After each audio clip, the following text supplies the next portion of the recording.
કોઈ જગ્યાએથી શિવ અંદર પ્રવેશ કરે શકે નહીં.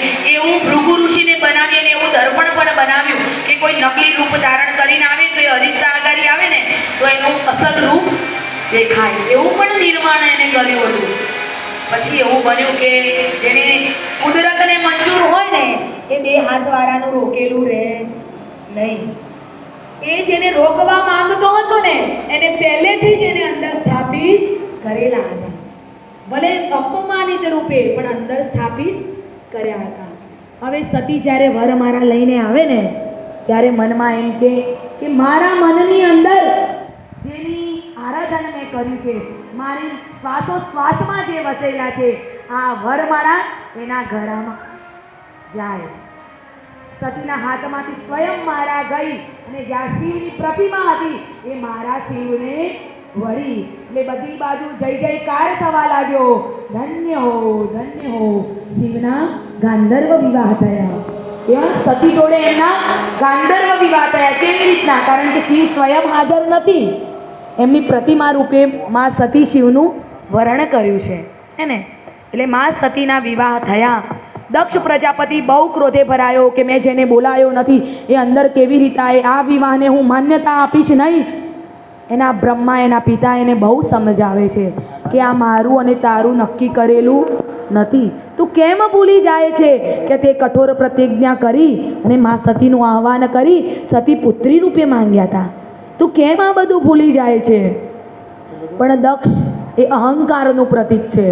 એ માન્યો નહીં, આશીર્વાદ આપવા રહ્યો નહીં. પણ સદાશિવ કહે સતી જ્યાર સુધી માતા પિતાના આશીર્વાદ ના મળે ને ત્યાં સુધી આપણા લગ્ન કહેવાય નહીં. આ કથા મને અને તમને એ શીખવે છે કે આજે આ દીકરીઓ ભાગી ભાગીને લગ્ન કરે છે ને, આ કથા એમના માથે છે. ભગવાન પોતે બોલ્યા કે મા બાપના આશીર્વાદ વગર લગ્ન ફરીભૂત થાય નહીં. આજે છોકરીઓ સમજુ એક આકર્ષણના કારણે ભાગી ભાગી અને લગ્ન કરે છે, પછી બહુ દુઃખી થાય છે.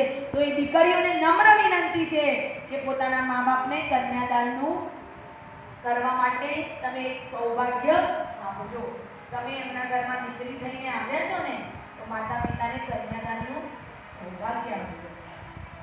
હવે દક્ષને બધાએ બહુ સમજાયો, પિતાએ સમજાયો, પણ કોઈનું માન્યા નહીં. ત્યારે વિષ્ણુ ભગવાન ઉભા થયા છે અને કહે છે કે આમ ચાલે નહીં.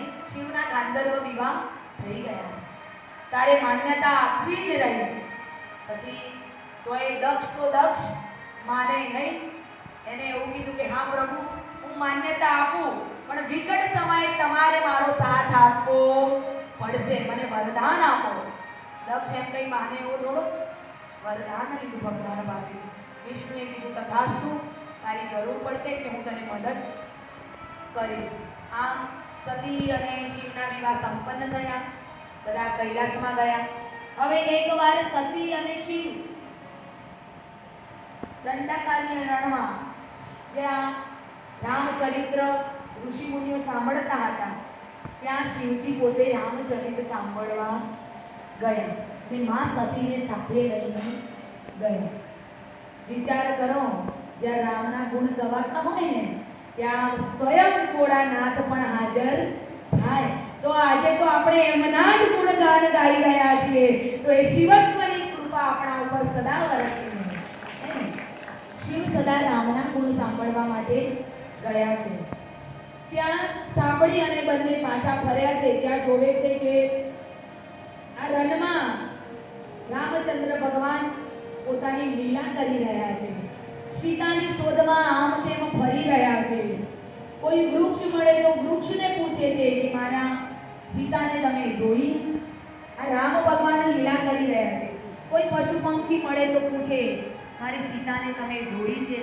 કોઈ હરણ મળે તો એને પૂછે મારા સીતાને તમે જોયા છે? આમ જેમ જેમ કોઈ મળતું જાય એને પૂછતા જાય. એટલે ભગવાન શિવે જોયું કે આ રામ લીલા કરી રહ્યા છે એટલે મેં બે હાથ જોડી રામને વંદન કર્યા. કે રામને વંદન કર્યા ને એટલે સતીને આશ્ચર્ય થયું. જુઓ પાછો આ પણ પ્રોબ્લેમ.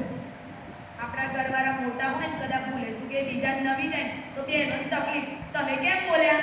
જરૂર પડે આવી બોલે, તમારે શું કામ બોલવું પડે? આવું ધમકીને નાખ્યું, બરાબર સમજાય. સતીને દર્શને આશ્ચર્ય થયું કે આ તો દેવોના દેવ, સૌ ઋષિ મુનિ ગાંધર્વો અસુરો જેનું જ્ઞાન કરે એ તો આ દેવોનો દેવ મહાદેવ. તો આ મહાદેવ કોને પ્રણામ કરે છે?